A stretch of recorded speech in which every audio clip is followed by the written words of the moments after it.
population centers, and that increase the rate of crime because of lack of jobs, lack of facilities, lack of even basic thing to survive. So I think an APC government has done a lot of studies, and our manifesto has consciously looked at this, and we will try as much as possible to make sure that infrastructure led by power, the social services led by education and health, as rapidly as possible given to the people. And that is our promise, and we have got it into our manifesto, and we will keep our promise intact. Attack on Boko Haram against the North. I think this is very, very uninformed opinion. Out of those 13,000 casualties, I believe 12,000 are Northerners. So how can Northerners feel that attack on Boko Haram is attack on them? The schools that were vandalized, the children that were killed, even the Chibok girls, over 220 of them that have been missing for 10 months are all Northerners. Most of them are Northerners. So I think one has to examine one's, I think, reason for believing or disbelieving allegations against part of the country, any part of the country. It's just really like saying the stealing of the crude of about 400,000 barrels a day. The people from Maiduguri or Sokoto are responsible for it. Most of them, they have never seen the sea. So it's just this type of thing. No, I assure you that people generally in the north are fighting the Boko Haram in their own way by passing intelligence to the law enforcement agents about their movements and so on. They are doing their best to fight Boko Haram because they are the biggest casualties. Thank you very much. Thank you. Let's take a second batch of questions. If we could start over here on the far left with the gentleman in the third row. Hi, my name is Cliff Stafford from BNP Paribas. What will be your number 3 priorities in terms of top 3 priorities in terms of attracting foreign investment, be it in oil, gas, power, etc.? Thank you. Right at the back. Sorry, I'm not clear about it. Foreign investment, 3 priorities. What will be your top 3 priorities in terms of attracting foreign investment to Nigeria, be it in oil and gas or power or any other sector? Gentleman at the back waving 2 hands. Thank you very much. My name is Aminu Isiaku. I'm a doctorate degree student at the University of Portsmouth.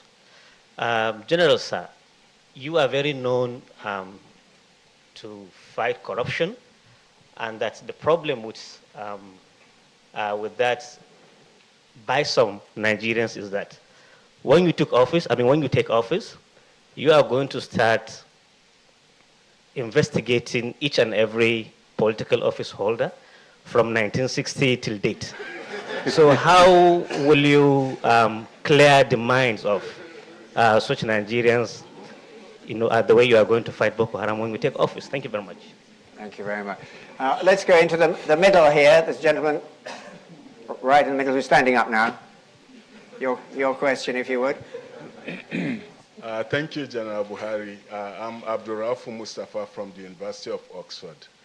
I think one thing we can say about Nigeria today that it's never been as divided against itself as it is today. Sometimes deliberate policy by those who should know better. Were you to win the election in March, what practical steps will you take to address this problem? Thank you very much. Gentleman in the with the white shirt there, with a hand up high. That's it. My name is Samson Esebwede from Deutsche Bank Emerging Markets team.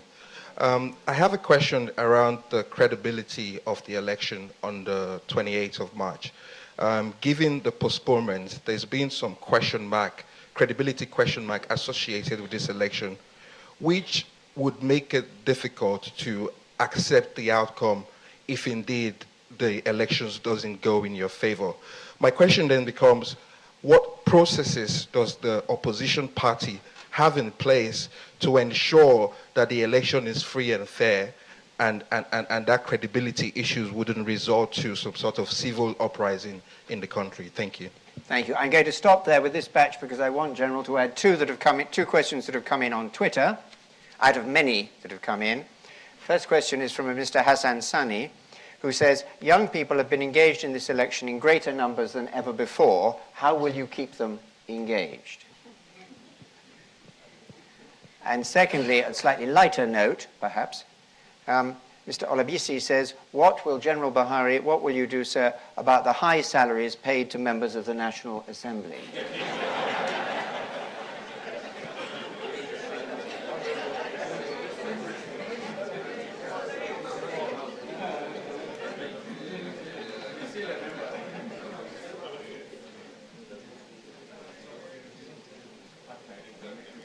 Looking at nobody in particular in the front row.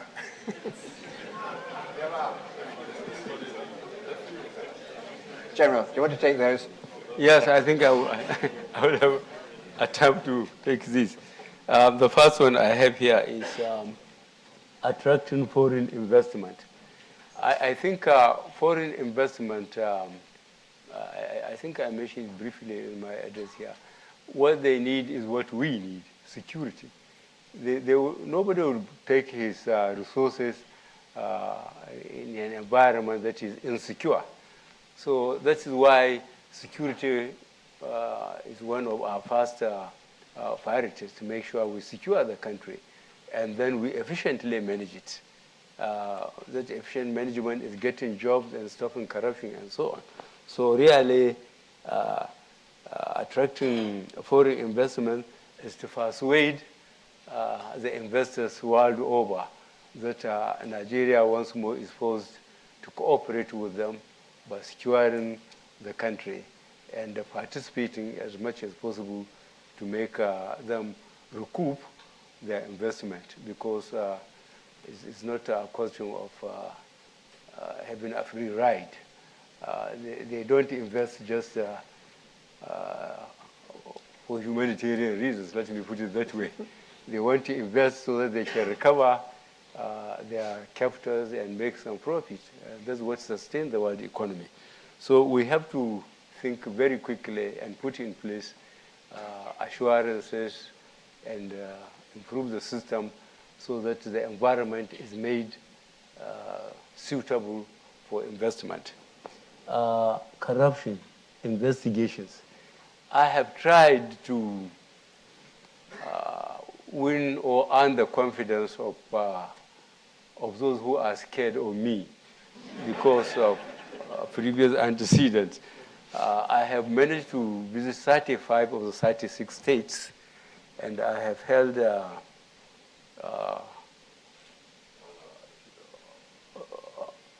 meetings with industrialists and so on in Lagos, in Kano, and have seen church ministers' leadership in Abuja and different groups. And whatever I do at the meeting, I made sure, I said, when I get there, I will draw a line. What is with the judiciary will encourage the judiciary to quickly deal with it. But if we insist on looking backwards, as you are suggesting that from 1960 upwards, then we'd have nothing to do and we may fail to achieve anything. While we have our manifesto, whatever we do, we have to try to see that the promises we have made and put in writing, we meet them. So, but we have said, from the day we are sworn in, those who are responsible for public funds and properties should work according to the law, because there is no ministry you go in Nigeria or parastatal where there are no financial instructions and administrative instructions. It's a question of just ignoring the regulation on the ground. I think Nigerians, they have the capacity for making about 160 degrees. And I am hoping that Nigerians will become accountable wherever they are. Nigeria divided against itself? I haven't appreciated the full import of that question. We have a problem as a people, and if you are following my statements, I warned at least 6 months ago that we have to be careful about Somalialization of Nigeria. We are a group of nationalities. Let's put it that way, the way some people want you to put it. We are so many different people, culturally, religiously, different backgrounds. We happen to come together, courtesy of the British in 1914. And we find it very difficult to separate now because there's so much intermarriage and that we have become so interdependent. And our constitution has been very deliberate in, I think, respecting our sensitivities as a people, and the freedom given in that constitution is a guarantee that we will certainly manage our differences among ourselves. So I'm afraid, I hope the person who asked that question is living here, not in Nigeria. We are making a lot of effort to make sure that we continue to understand ourselves and accommodate ourselves in spite of whatever impression is created about the differences among ourselves. So I, especially when people are talking too much about religion, I said the military is the most cohesive of all the institutions in the country. And having been in the military, from second lieutenant to a general, holding all the positions, almost without the exception of command and staff, up to a general becoming head of state. And the Nigerian military has always been at least 80% Christian. If there is so much religious divide, I will never reach the position I have reached. And up to today, there is nothing you can do. That's why I'm so confident about these differences. The most difficult one is the religious one. But if we can go over the religious one, then others, I think, will be easy to deal with. So I think I'm more confident and hopeful of being Nigerians than whoever asks this question. You still insist on making... No, that's later on. Yeah. So let me continue. Credibility of election, 28th of March, what has opposition has? What we have, firstly, is our manifesto. Let Nigerians see what we are promising them. And I believe they will respect it. And then we are screaming to high heavens. And we are very impressed with our success so far, how the United States and Europe is openly backing us as far as having free and fair elections is concerned. We are very grateful to the Americans and to the Europeans, especially the British, that they are on the government on daily basis, literally, telling them that they must not do anything against the Nigerian constitution. And that's what we need. That's the bottom line. So if we don't, if you are not worth anything back at home, I think they have tremendous respect for the British and the Americans for a lot of reasons, which I wouldn't like to mention here. So I think they will listen to them and they will allow us to have free and fair election. How can you engage your people?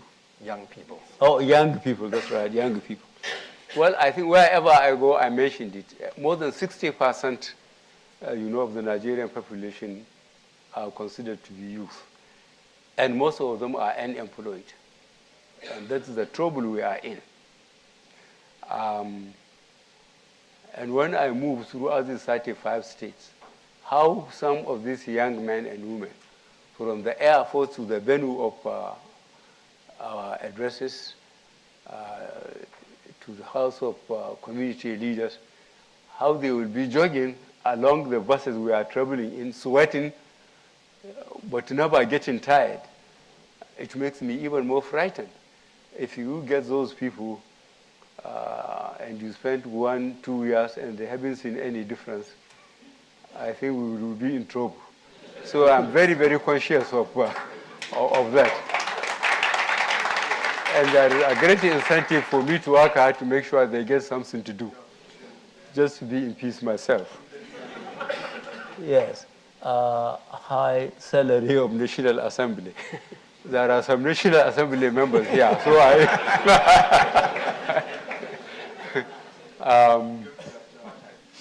a lot of them are not going back because they haven't won their party's primaries. But even those that haven't gone back, I think they will remain relevant in their constituencies. So I wouldn't like to touch their salaries now. I don't know whether I will be constrained to touch it when I get there. Thank you very much. General, we're almost out of time. I'm going to take 2 more questions, I'm afraid, from the right-hand side. Lady in the second row here. If we could have a bit of quiet, please. Lady in the second row here. Thank you very much. Adenika Lucas. I wanted to say that I'm not afraid because I'm here. I've just called out. That's why I'm tremoring. But I just wanted to ask you, sir, how do you feel that at this very moment everyone is screaming for change and they've chosen, the Nigerian people have chosen you and Professor Yemi Oshibajo. They are screaming for change. I see it on the TV. I see it everywhere. People are literally yearning for change, they're clamoring for change. How do you feel personally that these people are calling for you, sir?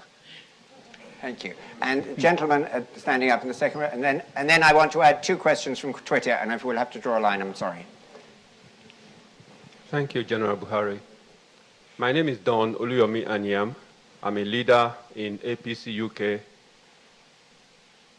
My question is that in the context of the brilliant speech that you have given us, sir, relating to the Nigerian democracy and Africa, do you consider that the success of this next democratic process is going to be a template for the rest of the African continent? And that this APC government already has the templates in all the APC states that we have about how to govern and govern effectively. Thank you very much. Thank you. I'm going to add 2 questions from Twitter. I thought those 2 questions were nicely gentle for you, General, so I'll give you 2 to finish up with, which are a bit tougher. The first one is someone has rung in, I haven't got a name here, has come in on Twitter and said, do you have a position on Sharia law? And secondly, Mr. Shaifi Hamidu, who doesn't give his age, asks, is it relevant to the election, your age? What would you plan to say to people about your own age? And on that note, we will finish. Right. It's a pity we are ending up with my age, but all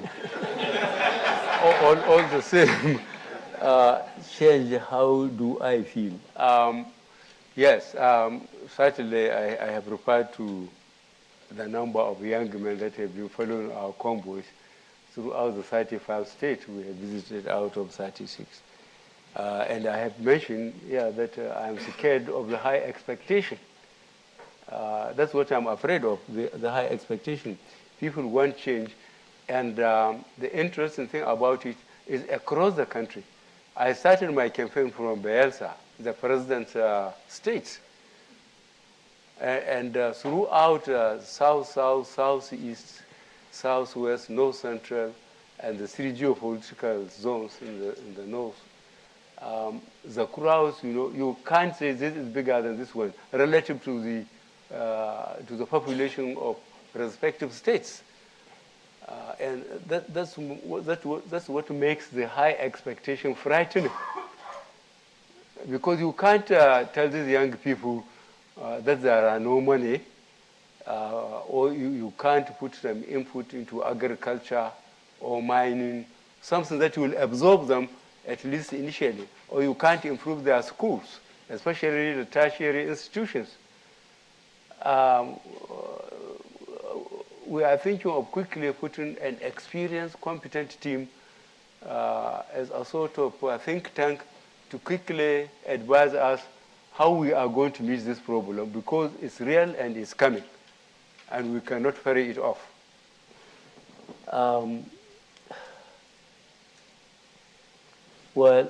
Success to be sort of template for Africa, APC's role. Well, I think I have covered that really in the address I have read. Change is certainly coming, and democratically, bringing the example of the Soviet Union, where an empire in the 20th century collapsed without a shot being fired. Everybody went home. Now there are 18 republics or so. Can convince anybody that multi-party democratic system is the best form of governance. But the biggest caveat is elections must be free and fair. And that, again, comes to the issue why I am attempting for the first time. I'm not trying to impose myself, but 2003, we spent 30 months in court, ended up in the Nigerian Supreme Court. 2007, we lasted about 20 months in the court, again ended up in the Supreme Court. 2011, we were again in court for about 8-9 months and ended up in the Supreme Court. My personal insistence to keep on going until I get to the highest legal, constitutional legal body is to document our belief that we believe in multi-party democratic system. If we fail to learn by other people's mistakes that have developed their system for generations, our expectation of getting there overnight is not realistic. But let us document it, that at those times of our attempt to stabilize this system, there are some of us in Nigeria that are serious about it. And we are prepared to make the physical and material sacrifices, to be lasting into the court for so long. But I think for the first time, I think I will encourage others to go if anything went wrong. Now, age and relevance. Well, I'm very happy that I have been able to visit the 35 states out of 36. I haven't broken down. Somebody announced me dead yesterday. I had a call from Maiduguri that somebody rushed into a friend's house crying. Say, what happened? He says, they just said Buhari has died in hospital in London. So he called me, and I laughed my head off. So certainly, I would be expecting too much if I don't expect people are wishing me dead. But I'm very pleased I'm fit, and my doctors have declared me fit, and I'm going back for the final onslaught on PDP. Thank you very much. Thank you. Yeah. What? Did you have a view on Sharia law? Oh, Sharia. You see, I don't like so much of Sharia. That's why I omitted it. I had to ask to answer so many questions about Sharia when I have closed the meeting with, especially with the Christian community. The problem is the Nigerian constitution is superior. Sharia is put on the same level with customary laws. Its relevance is limited to inheritance, marriage, and so on. So people that cultures and communities accept. So Sharia is limited to that by our constitution. So anybody who wants to change Sharia will have to go and change the constitution. General, thank you very much indeed for a fascinating, what I found a fascinating address and some very straightforward answers to a wide range of questions. Everyone will take their own impressions of today. I suppose most in my mind will be three things that have struck out. Other people will have other groups. But the three things that I will take away from here was your firm statement about the importance of the electoral timetable now, as amended, but that elections alone do not democracy make. Secondly, you're highlighting security and the importance of the welfare and morale of the Nigerian soldiers who are up there trying to deal with Boko Haram. And thirdly, something which I'm sure will be quoted back to you, probably is already, that corruptors will not be appointed. I'm going to ask you in a moment, audience, to show your appreciation again to General Buhari. After that, will you please stay in your places, because the General has a number of press interviews he's going to give, and if everybody comes up and talks to him, he'll never get to them. So I know it's not Nigerian custom, but we're in London, so instead of flooding to the front, could you stay put until General Buhari has left the room? Thank you very much indeed for an inspiring talk. Thank you very much, Your Excellency. Thank you very much indeed.